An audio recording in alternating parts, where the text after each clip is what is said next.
설 연휴 전 마지막 거래일 어떻게 보내셨습니까? 먼저 오늘장 흐름부터 박찬희 기자와 진단합니다. 박 기자, 오늘 연휴 전날인데 끝까지 남아서 열심히 일하고 있습니다. 예. 네. 오늘 증시 어땠습니까? 네, 오늘 증시 이 설 연휴를 앞두고 기분 좋게 상승 마감했습니다. 오늘 우리 증시 그래서 제가 정리를 해봤는데요. 네. 명절 준비를 도운 외국인 이렇게 한 줄로 요약을 해봤습니다. 예. 전날 미국 증시 하락 여파에 오전에는 좀 지지부진한 흐름을 보였는데 오후 들어서 이 외국인 순매수세에 힘입어서 반등에 성공했기 때문입니다. 다만 연휴를 앞둔 만큼 거래량이 많지는 않았습니다. 오늘 외국인은 양시장에서 2,300억 원가량 순매수하면서 지수 상승을 이끌었습니다. 외국인 순매수세는 오늘도 삼성전자와 SK하이닉스에 좀 집중이 되는 모습이었습니다. 네. 대형주로의 이 외국인 패시브 자금 유입은 한동안 계속될 것으로 전망이 되는데요. 지난해 낙폭이 컸던 대형주들을 눈여겨보는 것도 좋은 전략이 될 수 있다. 이런 조언도 나왔습니다. 네. 오늘은 행동주의 펀드 소식이 가장 좀 주목을 받은 것 같죠? 맞습니다. 이 미국 투자은행 라자드가 발표한 보고서에 따르면 지난해 전 세계 행동주의 펀드의 움직임은 지난 2018년 이후 가장 많이 포착됐다고 합니다. 전년 대비 36%나 늘어난 수치였는데요. 주주 행동주의란 이 주주들이 기업의 의사결정에 적극적으로 영향력을 행사해서 자신들의 이익을 추구하는 행위를 말합니다. 네. 배당금이나 이 시세 차익에만 주력하던 관행에서 벗어나서 부실 책임 추궁, 구조조정, 경영 투명성 제고 같이 경영에 적극 개입해서 주주 가치를 높이는 행위도 여기에 속합니다. 이런 가운데 오늘 한 행동주의 펀드가 결실을 맺었습니다. 바로 이 온라인 파트너스 자산운용입니다. 온라인은 이미 지난해 2월부터 SM에 대한 지배구조 개선과 주주가치 제고 캠페인을 이끌어왔는데요. 네. 약 1년간의 캠페인 끝에 오늘 SM 측이 온라인의 지배구조 개선안을 전격 수용한다고 밝힌 겁니다. 온라인 측이 주주 제한 내용이 12가지가 넘는다면서요. 12가지나 된다라고 하던데 어떤 내용으로 되어 있습니까? 네, 핵심 내용을 좀 추려봤습니다. 양측이 공개한 합의안을 살펴보도록 하겠습니다. 먼저 SM은 3월 정기 주주총회를 통해서 사회이사 3명과 기타 비상무이사 1명을 추가로 영입하겠다라고 얘기를 했습니다. 네. 특히 이 비상무이사 자리에는 온라인의 이창환 대표가 추천될 예정입니다. 또한 지배구조 이 개선을 위해서 이사회 후추위를 새롭게 만들 방침인데요. 내부거래위원회도 함께 설치해서 비리가 발생하지 않도록 주요 내부거래를 감시하도록 했습니다. 또 논란의 중심이었던 이수만 창업자가 독점 프로듀싱 체제를 하고 있는 것도 바뀔 전망입니다. 이수만 창업자가 H.O.T를 비롯해서 제 세대는 아닙니다만 최근에 에스파까지 이 유수의 K-팝 스타들을 배출을 하면서 그런 것은 사실이지만 이를 빌미로 SM의 영업이익의 29.6%를 이수만 개인 회사가 챙기면서 그동안 독점 프로듀싱 체제에 대한 비판이 꾸준히 제기된 바 있습니다. 이에 대해 SM은 여러 명의 프로듀서를 들여와서 멀티 프로듀싱 체제를 도입할 계획입니다. 끝으로 SM은 향후 3년간 별도 단기 순이익의 최소 20%를 주주에게 환원할 것을 약속했습니다. 투자자들은 이 소식을 반기는 모습인데요. 해당 소식에 오늘 SM의 주가는 8% 넘게 급등세로 마감을 했습니다. 네, 일단 이수만 총괄 개인 회사 독점 체제를 깬다는 의미에서는 이제 회사의 경쟁력에 굉장히 좀 보탬이 된다라고 기대를 해볼 수 있을 것 같고 네. 주주들에게 어쨌거나 좀 사랑받는 기업으로 좀 거듭나시길 바라겠고요.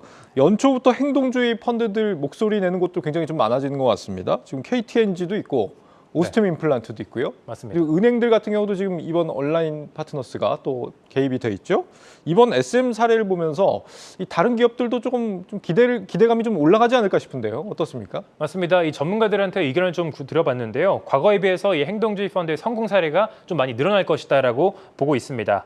과거 행동주의 해치펀드가 이 지배구조 개선 등을 통해서 단기간 수익을 내는 투자 전략을 사용했다면 최근 행동주의 펀드들은 기업 측에도 충분히 납득이 가능한 합리적인 제시안을 제안한다는 겁니다. 전문가 인터뷰 통해서 살펴보겠습니다. 디스카운트가 되는 지점이 어딘지를 좀 명쾌하게 짚어주고 그거를 어떻게 개선을 하면 이런 정도의 기대가 예상이 되는데 이런 부분을 좀 검토를 적극적으로 해봐달라 이렇게 좀 합리적이고 건설적인 제안들이 많이 이루어지고 있는 것 같아요. 때문에 조금 성공적인 사례들도 나오고 있는 것 같지 않나. 네, 행동주의 펀드의 제시안에는 기업마다 좀 차이가 있기 때문에 결과를 쉽게 예단하기는 어렵지만 SM이 이 온라인 측의 제안을 수용하면서 다른 기업들의 결정에도 좀 긍정적인 영향이 갈 것이다라고 보고 있습니다. 네, 어디까지나 제안이 합리적인 경우여야겠죠. 네. 연휴 기간에도 우리 해외 증시는 앞으로 이제 계속 열릴 계획인데 우리 서학개미들이 좀 주목해야 될, 체크해야 될 이슈들이 있을까요? 네, 내일부터 이 나흘간 설 연휴가 시작이 됩니다. 우리 증시는 이 대체 휴일인 24일까지 휴장할 예정인데요. 증시 전문가들은 이 설 연휴 기간에도 방심은 금물이다라고 조언을 합니다. 연휴 동안 어떤 이슈들을 살펴보면 좋을까요? 박혜린 기자가 정리했습니다. 국내 증시는 다음 주 24일까지 설 연휴로 휴장합니다.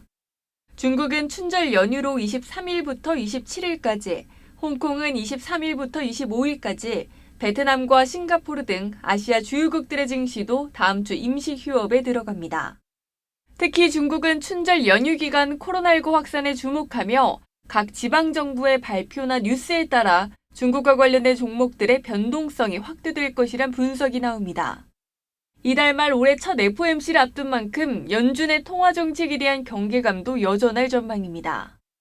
오는 21일부터 블랙아웃 기간에 접어들면서 연준 위원들의 발언이 직접적으로 시장에 영향을 주진 않겠지만 FOMC 직전인 27일에 나오는 미국 개인소비지출 물가지표는 변수로 작용할 수 있습니다.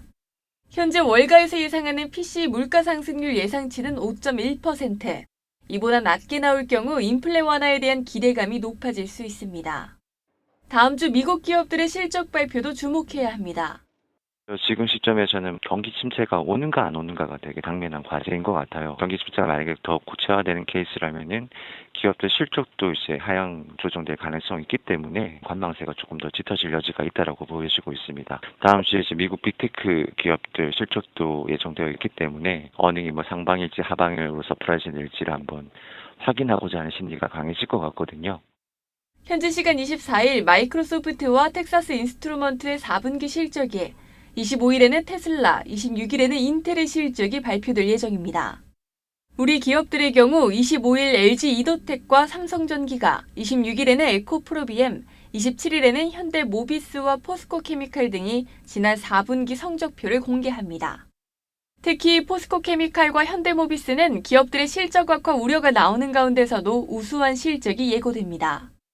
포스코케미칼과 현대모비스는 4분기 영업이익이 전년 동기 대비 각각 270%, 22% 증가한 것으로 추정되고 올 1분기 역시도 각각 223%, 56% 성장할 것으로 예상됩니다. 한국경제TV 박혜린입니다. 네, 투자자들은 긴장을 놓을 수 없는 연휴가 될 것 같은데 증권사들이 연휴 기간 동안 24시간 글로벌 데스크를 운영한다고요? 맞습니다. 이 증권업계는 지난해 좀 집 나갔었던 서학개미들을 다시 돌아올 수 있게 하는 그런 기회로 이번 설 연휴를 그런 기회로 잡고 투자자들의 불편을 최소화하는 데 좀 힘쓰겠다라는 계획입니다. 네. 삼성증권과 미래에셋증권은 서학개미의 이 거래를 돕기 위해서 설 연휴 동안 해외 주식 데스크를 24시간 동안 운영한다라고 밝혔습니다. 두 증권사는 우리 시간에도 낮 시간에도 거래가 가능한 주간 거래 서비스도 제공을 하는데요. 투자자들은 이 서비스를 통해서 오전 10시부터 미국 주식을 거래할 수 있습니다. 메리츠 증권은 해외 주식과 해외 파생 그리고 이 차액 결제 거래 데스크를 24시간 동안 운영을 하는데요. 특히 이 전화 주문 서비스도 함께 제공한다고 합니다. 또 이 밖에 이 한국투자증권과 신한투자증권, 대신증권 역시 평일과 동일하게 해외 주식 데스크를 운영할 방침입니다. 한편 이들 증권사는 모두 통합 증거금 제도를 활용해서 별도의 환전 절차 없이도 이 거래가 가능한 원화 주문 서비스를 공통으로 제공을 하는데요. 만약 이 본인이 이 환전을 미리 해놓지 않았더라도 이 계좌에 원화 잔고만 있다면 원하는 주식을 이 해외 주식 거래를 할 수 있습니다. 네, 알겠습니다. 박 기자도 얼른 고향 앞으로 가기 바랍니다. 네. 네, 증시프리즘 박찬희 기자였습니다.